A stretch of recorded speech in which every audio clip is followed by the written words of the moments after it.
Jharkhand police की नाक में दम करने वाला कुख्यात गैंगस्टर अमन साव अब सिर्फ एक नाम बनकर रह चुका है।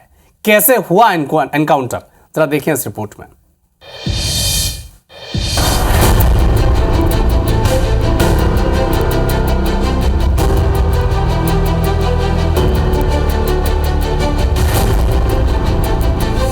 कुख्यात गैंगस्टर अमन का एनकाउंटर, रायपुर टू रांची का सफर, रास्ते में क्या हुआ?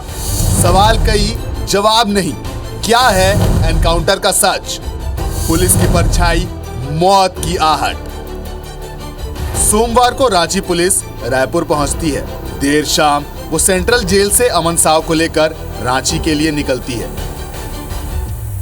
कई गाड़ियां और उसमें हथियार बंद जवान।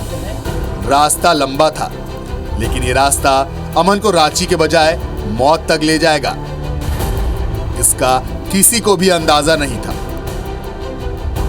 पलामू एसपी रिश्मा रमेशन के मुताबिक घटना मंगलवार सुबह 9:15 बजे की है, जब अमन साहू को एनआईए के एक मामले में एटीएस की टीम रांची लेकर जा रही थी। जैसे ही स्कॉर्पियो चैनपुर रामगढ़ रोड के अनहारी ढोडा घाटी पहुंची, अमन साहू के साथियों ने उसे छुड़ाने के लिए स्कॉर्पियो पर बम फेंका।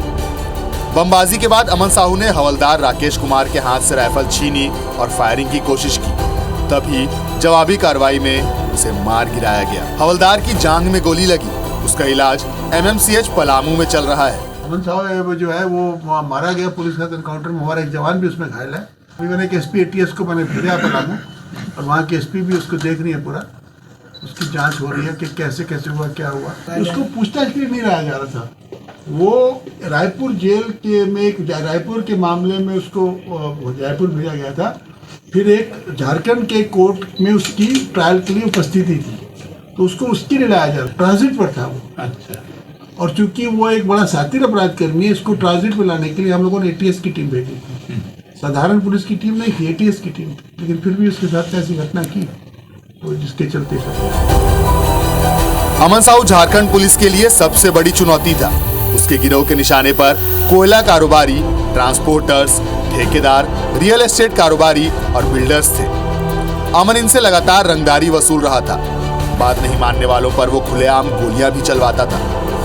इसके बाद गैंग के गुर्गे सोशल मीडिया पर पोस्ट कर और वर्चुअल नंबर से मीडिया को जानकारी भी देते थे।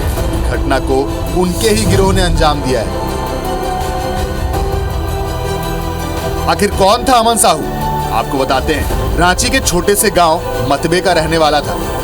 अमन पर अलग अलग थानों में 125 केस दर्ज थे। पहली बार 2019 में उसकी गिरफ्तारी हुई थी। इसके बाद वो फिर से फरार हो गया था।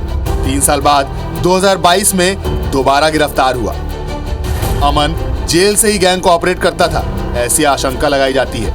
अमन की हथियारों के साथ कई फोटो वायरल हैं। एक केस में कोर्ट में पुलिस के 20 पन्नों के दिए बयान के अनुसार गैंगस्टर अमन साहू अमन साव के नाम से भी जाना जाता है। उसका जन्म रांची जिले के मतवे बुढ़वू गांव में साल 1995 में हुआ था। साल 2010 में उसने मैट्रिक की परीक्षा 78% अंकों के साथ पास की थी। उसके बाद पंजाब के मोहाली से information technology and computer science में डिप्लोमा किया। उसे 62% मार्क्स आए थे। साल 2012 में जब वह घर आया था, तब उसकी पहचान झारखंड जनमुक्ति मोर्चा के तत्कालीन सुप्रीमो कुलेश्वर सिंह से हुई, और यहीं से उसने अपराध की दुनिया में कदम रखा था। एक कांड के दौरान वो 2015 में पहली बार जेल गया, जहां उसकी दोस्ती सुजीत सिन्हा और मयंक सिंह से हुई थी। यहीं से वह उग्रवादी संगठनों के अलावा दूसरे आपराधिक गिरोहों के संपर्क में आया था। अमन पर रायपुर में रंगदारी के 2 केस दर्ज थे। पिछले 3.5 महीने से रायपुर जेल में था। झारखंड के जेलों से वो रंगदारी का धंधा तो करता ही था, अब रायपुर से भी रंगदारी का खेल शुरू कर दिया था। 40 पुलिसकर्मियों की टीम अमन साहू को झारखंड से प्रोटेक्शन वारंट पर 14 अक्टूबर को रायपुर लेकर आई थी। कारोबारी प्रहलाद राय अग्रवाल की कार पर फायरिंग केस में अमन साहू मुख्य आरोपी था। 13 जुलाई को अमन के गुर्गों ने फायरिंग की थी। इस गोलीकांड में अमन साहू के अलावा लॉरेंस बिश्नोई का भी नाम सामने आया था। रायपुर के तेलीबांधा इलाके में प्यारे कंस्ट्रक्शन नाम से ऑफिस है, जहाँ फायरिंग हुई थी। इसके बाद से अमन को रायपुर लाने की तैयारी चल रही थी। आखिर अमन साहू किन किन जेलों में रह चुका है, ये भी आपको बताते हैं। 29 अक्टूबर 2021 रांची का पाकुड़ जेल, 13 अप्रैल 2022 गिरिडीह जेल, 23 जुलाई 2022 मंडल कारागार सिमडेगा। 17 सितंबर 2022 पलामू जेल। 24 नवंबर 2022 दुमका जेल। 19 अगस्त 2023 चोईबासा जेल। 11 अक्टूबर 2023 वापस से एक बार पलामू जेल। 20 जून 2024 फिर से गिरिडीह जेल। 21 जुलाई 2024 चाईबासा जेल और 13 अक्टूबर 2024 रायपुर सेंट्रल जेल। अमन साव धीरे धीरे खुद को लॉरेंस बिश्नोई की तरह ही एक बड़ा नाम बनाना चाहता था। खुद की गैंग, खुद का वर्चस्व कायम कर रहा था। बिश्नोई की तरह ही जेल से गैंग को ऑपरेट कर रहा था और ये चोरी छिपे नहीं बल्कि खुलेआम चल रहा था, क्योंकि जब भी किसी व्यापारी या कारोबारी पर हमला होता तो ये गैंग सोशल मीडिया के जरिए उस कांड की जिम्मेदारी भी लेती थी। अमन साव ना ही रायपुर की सेंट्रल जेल से बाहर निकलता, ना ही उसको रांची जाना पड़ता।